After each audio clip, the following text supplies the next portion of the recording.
బ్రిటన్లో మరో breaking news చూస్తున్నాం. శ్రీవారి ఆలయంలో డిసెంబర్ 30 నుండి ప్రారంభమైన వైకుంఠ ద్వార దర్శనాలు ఈ నెల 8వ తేదీ వరకు కొనసాగుతాయి. టీటీడీ తెలిపిన వివరాల ప్రకారం గత 3 రోజులు కేవలం ముందస్తు టోకెన్లు, టికెట్లు ఉన్న వారికి మాత్రమే దర్శనం కల్పించారు. నేటి నుండి టోకెన్లు లేని సాధారణ భక్తులకు కూడా సర్వదర్శనం క్యూ లైన్ ద్వారా అనుమతి లభిస్తుంది.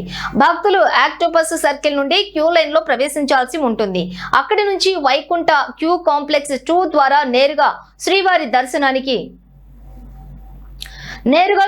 దర్శనానికి వెళ్లవచ్చు. జనవరి 8వ తేదీ అర్ధరాత్రి వరకు వైకుంఠ ద్వారాలు తెరిచి ఉంటాయి. ఈ 10 రోజుల్లో దాదాపుగా 8 లక్షల మంది భక్తులకు దర్శనం కల్పించాలని టీటీడీ లక్ష్యంగా పెట్టుకుంది.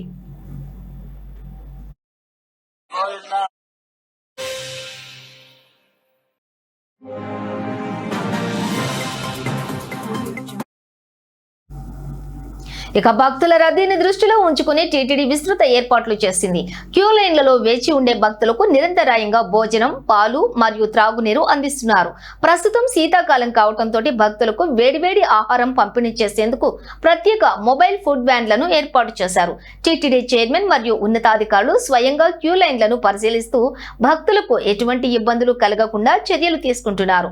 రద్దీ ఎక్కువగా ఉండే అవకాశం ఉన్నందున భక్తులు ఓపికతో వ్యవహరించాలని మరియు టీటీడీ సిబ్బందికి సహకరించాలని వారు కోరారు.